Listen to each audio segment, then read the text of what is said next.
svært at gennemskue. Hun kan ikke finde ud af, at den spiller derfra. Det er ret svært at gennemskue, ikke? Det er svært at gennemskue. Hvor kommer musikken fra? Det er svært at gennemskue.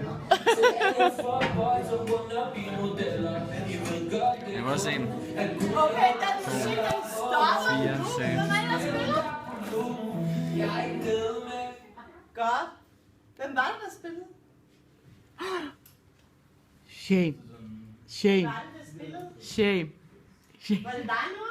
Nej, det var ikke mig. Nu er det totalt meget dig. Det er bare sådan, at vi, I får ikke fri her fra, indtil at vi har fundet ud af, hvem det var, der spillede så høj musik. Så I kan lige så godt melde jer. Eller også så skal nogle af jeres klassekammerater fortælle mig, hvem det er, så vi lige kan få det ordnet. Hvem er det, der er en højtaler nu?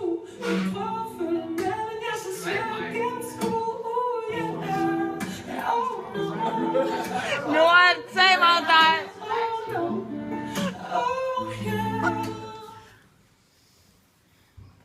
Godt.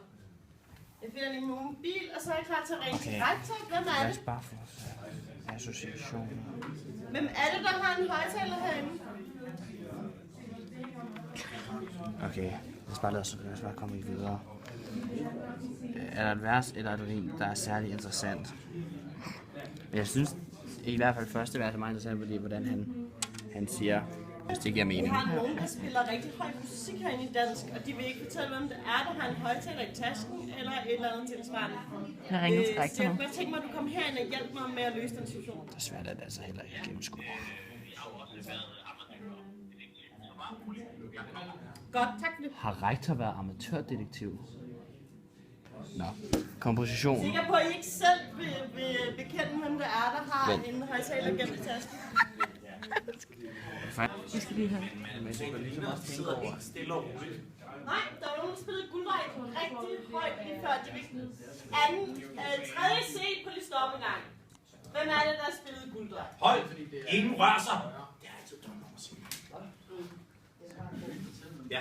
Det er rektor. Konstantin, brug så din antenne-modtager til at finde ud af, hvem der spiller musik. Kom, Konstantin. Det er det, du sagde, du Hvem er det, der har en højtaler gemt et eller andet sted? Kom. Her ser vi Ja, rektor. mobiltelefoner kan spille meget Det højt. korrektoren prøve at løse mysteriet om det hemmelige musik. Glemmer det. Det er en udelukket. Dansk team fra 3. C. Der er ikke rigtig nogen, der ved, hvad der foregår, men Sæt dig over til, det er ret sjovt at kigge på. hvad Jeg griner ikke, men jeg har det også virkelig dårligt. Ej, på det seriøst, han fandt ud af det. Ej, hvordan fanden vidste du det? Det er min parabolantenne, som det er. Men Erik, hvor er højtaleren? Det ved jeg ikke. Okay, så kommer der bare sådan en elev fra en anden klasse og ødelægger sammenholdet herinde. Hvad sker der lige for det? Og det er en kæmpe sammensværgelse, faktisk. Hvem står bag? Hvem står i virkeligheden bag? Du sætter dig over på kontoret igen. Så henter jeg dig, når vi har en krise. Jeg skal lige tage mig Konstantin. Held og lykke med den forsvundne højtaler. Og jeg vil ikke se det igen. Jeg synes, det er super barnligt at se. Nu arbejder I, jeg sætter lige et ur herop. Og når vi så har, I har cirka 6 minutter, og så skal I ligesom kunne præsentere det, I har fundet ud af, ved at analysere jeres sangtekst.